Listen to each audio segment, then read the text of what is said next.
Saya yakin masuknya Presiden Prabowo ke dalam BOP yang notabene juga membawa masuk bangsa Indonesia ada kepentingan pribadi Prabowo. Bukan mendengarkan kepentingan bangsa dan negara ini. Kalau kepentingan bangsa dan negara, nggak mau rakyat Indonesia yang masuk BOP, nggak mau mengikat perjanjian dagang yang sebetulnya bentuknya adalah penjajahan ekonomi kepada bangsa Indonesia. Karena itu pada kesempatan ini, pada Presiden Prabowo, sadar Pak, Bapak mewakili bangsa, bukan mewakili pribadi dan kelompok Bapak. Jadi kalau rakyat sekarang protes dan mau makjul Bapak, sebagusnya sebelum dimakjulkan Bapak mundur saja. Jadi pada kesempatan ini, kalau saya mengimbau kepada Presiden Prabowo, sebelum rakyat marah memajukan Bapak mundur saja. Masih banyak orang jujur dan pintar.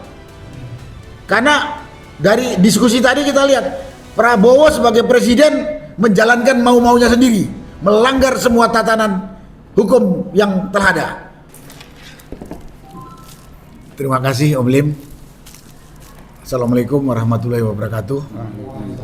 Sudah cukup banyak yang disampaikan tadi oleh bapak-bapak sekalian. Yang jelas pada kesempatan hari ini kami dari Jakarta mengucapkan terima kasih karena diundang oleh bapak-bapak tokoh yang ada di Yogyakarta, khususnya kepada Jenderal Purnawirawan Tiasno, senior saya.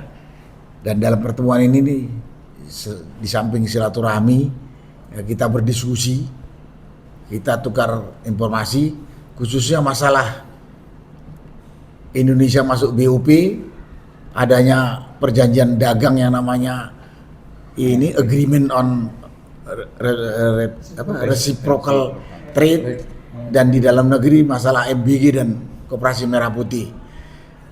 Kalau saya nggak ngulang lagi, tapi yang jelas dari sini, dari suara yang saya dapat, dari informasi yang saya dapat, Presiden kita Prabowo ini sudah melanggar konstitusi. Sudah melanggar konstitusi. Ya. Dan melanggar amanat rakyat yang disampaikan secara langsung atau tidak langsung dalam bentuk aspirasi. Melanggar konstitusi tadi sudah dikatakan. Melanggar Undang-Undang Dasar 45, di mana di sana dikatakan bahwa kemerdekaan itu adalah hak segala bangsa, karena itu semua bentuk penjajahan harus dihapuskan. Di pasal berapa tadi sampai ke pasal 11 Undang-Undang 45, bahwa kita punya tugas di samping menjaga kedaulatan, meningkatkan kesejahteraan dan lain sebagainya adalah menjaga perdamaian dunia. Berarti Presiden Prabowo ini sudah melanggar konstitusi. Dan lihat juga dengan sikap-sikap rakyat setelah Amerika dan Israel menyerang Iran. Apa respon rakyat? Semuanya menyampaikan ucapan berduka cita atas gugurnya pimpinan tertinggi negara Islam Iran dan menyampaikan kutukan kepada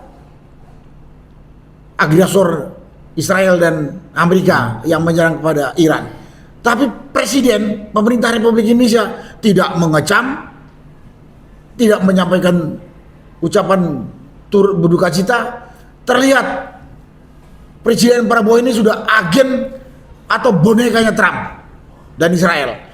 Dan itu juga dapat disebutkan Presiden Prabowo telah mengkhianatin bangsa Indonesia.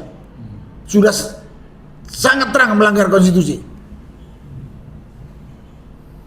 Pada kesempatan ini, di samping saya katakan itu juga Presiden Prabowo jangan apa ya, jangan egois. Kepentingan pribadinya diutamakan, bukan kepentingan negara. Saya yakin masuknya Presiden Prabowo ke dalam BOP yang notabene juga membawa masuk bangsa Indonesia ada kepentingan pribadi Prabowo. Bukan mendengarkan kepentingan bangsa dan negara ini. Kalau kepentingan bangsa dan negara, nggak mau rakyat Indonesia yang masuk BOP, nggak mau mengikat perjanjian dagang yang sebetulnya bentuknya adalah penjajahan ekonomi kepada bangsa Indonesia. Karena itu pada kesempatan ini, pada Presiden Prabowo, sadar Pak, Bapak mewakili bangsa, bukan mewakili pribadi dan kelompok Bapak. Jadi kalau rakyat sekarang protes dan mau makjul Bapak, sebagusnya sebelum dimakjulkan Bapak mundur saja. Mundur saja, lebih terhormat. Lebih terhormat. Itulah yang itu. Belum lagi di dalam memaksakan program amburadul yang namanya makan bergizi gratis. Anak muda aja mengatakan itu maling berkedok gizi. Dan benar, fakta gak usah dicari ya. Kalau ada katanya pejabat apa BGN suruh nyalakan bukti, ini orang pejabat BGN-nya picak budak ini. Karena data-data amburadulnya MBG ini udah ribuan masuk di media sosial. Ini juga program yang dipaksakan oleh Presiden Prabowo. Mana memotong anggaran pendidikan. Utuh aja nggak dipotong, pendidikan masih amburadul. Mikirlah sedikit, terutama pada pembantu-pembantunya. Kita tahu yang pembantu Presiden Prabowo ini banyak yang nggak kompeten, banyak penjilat. Silakan jadi penjilat, tapi jangan rugikan rakyat dan bangsa ini. Mendirikan bangsa kita ini NKRI mahal sekali dulu, dengan darah, dengan nyawa, dengan harta orang-orang tua kita mengusir penjajah. Sekarang setelah merdeka malah menggantikan menjajah bangsa sendiri pejabat yang ada sekarang. Jadi pada kesempatan ini kalau saya mengimbau kepada Presiden Prabowo, sebelum rakyat marah memajukan Bapak, bawa mundur saja. Masih banyak orang jujur dan pintar. Karena dari diskusi tadi kita lihat Prabowo sebagai presiden menjalankan mau-maunya sendiri, melanggar semua tatanan hukum yang telah ada. Itulah yang pada kesempatan yang saya sampaikan kepada bapak-bapak, ibu, saudara-saudara sebangsa dan setanah air. Mudah-mudahan bapak ibu bisa juga mengingatkan kalau suara saya ini kurang keras menegur Presiden Prabowo. Mudah-mudahan yang lain juga biar dengar. Mungkin Presiden Prabowo dengan lingkarannya sendiri budak, mungkin kalau yang banyak suaranya lebih keras dengar, sehingga tidak terlanjur bubar NKRI ini. Itu yang bisa saya sampaikan. Terima kasih. Baik. Wassalamualaikum warahmatullahi wabarakatuh. Sebelum kita tutup ada Pak Sony dan Pak Bang Ismet untuk memberikan sedikit komentar dari hasil rapat atau komentar. Silakan Jenderal. Assalamualaikum warahmatullahi wabarakatuh. Terima kasih Bapak-bapak. Hari ini kita kumpul di sini dalam rangka silaturahim dan buka puasa bersama. Alhamdulillah bisa datang di sekitaran area UGM. Saya kenal UGM ini, kebetulan ada sahabat saya mantan UGM. UGM ini laboratorium Pancasila, Bapak. Jadi kebanggaan saya waktu SMA dengar UGM sebagai laboratorium Pancasila. Segitu hebatnya kampus ini untuk menjaga nilai-nilai bangsa melalui Pancasila.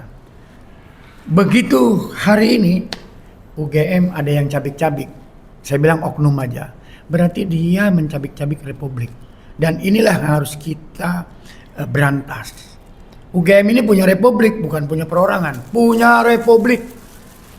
Banyak sekali alumni-alumni UGM yang berjasa, yang berbakti kepada Republik ini. Oleh sebab itu, kita sebagai warga negara Indonesia wajib menjaga universitas ini menjadi lambang Universitas Republik Indonesia. Yang kedua, tadi saya melihat ada anak muda, pintar dan cerdas. Dia dengan suara terbata-bata menyampaikan, saya ini karena cinta Indonesia. Kita sebagai orang tua harusnya sadar, masih ada anak-anak muda yang cinta bangsa ini. Tapi dengan menyampaikan beberapa ketakutannya, kekhawatirannya, kita wajib juga menjaganya. Saya pikir itu aja penyampaian saya.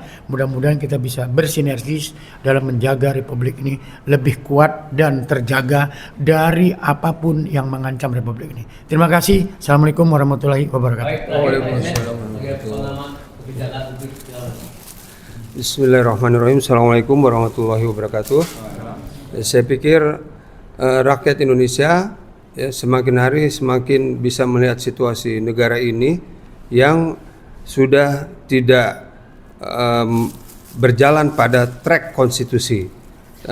Tindakan-tindakan atau kebijakan-kebijakan Prabowo sebagai presiden seperti tadi sudah disampaikan, bergabungnya Indonesia kepada BOP itu merupakan pelanggaran terhadap konstitusi, terutama pembukaan Undang-Undang Dasar 45. Nah, ini tidak bisa dianggap sambil lalu oleh Prabowo sebagai presiden karena Ketika ini tidak diperhatikan, berarti Prabowo sebagai presiden tidak menjalankan amanat rakyat dan amanat konstitusi. Dan ini akan memberikan blunder pada situasi negara. Selain program MBG yang dibangga-banggakan oleh Prabowo, ternyata memberikan dampak yang sangat signifikan pada situasi murid-murid di sekolah yang mengalami keracunan. Ya, dan ini menunjukkan bahwa program ini tidak bisa diurus secara benar oleh negara. Karena itu Presiden harus memberikan perhatian yang mendalam agar ini tidak menjadi trigger ya, ketika rakyat menganggap bahwa Presiden sudah tidak memiliki perhatian pada kepentingan negara dan terlihat sebagai kepentingan pribadi atau bergaya fashion pergi ke luar negeri tanpa mengurus kondisi dalam negeri. Demikian. Baik, terima kasih Bapak Ismet. Saudara saya bahwa insya Allah ya, kita berdoa GMKR, Gerakan Merebut Kembali Kedaulatan Rakyat, ini adalah satu gerakan yang timbul dari kesadaran masyarakat untuk menyelamatkan negeri ini. Oleh karenanya semua tokoh, semua orang yang menginginkan keselamatan Indonesia bergabung pada GMKR, entah apa bentuknya. Tadi kalau usul dari Ketua BEM di UGM ini mengatakan bahwa memang harus diselamatkan dan harus ada reformasi jilid 2. Jadi terpenting adalah mengambil alih kembali karena tidak bisa diharapkan dari presiden sekarang ini, bahkan cenderung banyak khianat. Dan kalau Pak Narto ini mengatakan tidak punya kepercayaan bahwa beliau bisa menyelamatkan negeri ini, maka menjadi keselamatan. Kita doakan kepada GMKR untuk merebut kembali kedaulatan ini untuk menyelamatkan Indonesia. Sekian, assalamualaikum warahmatullahi wabarakatuh.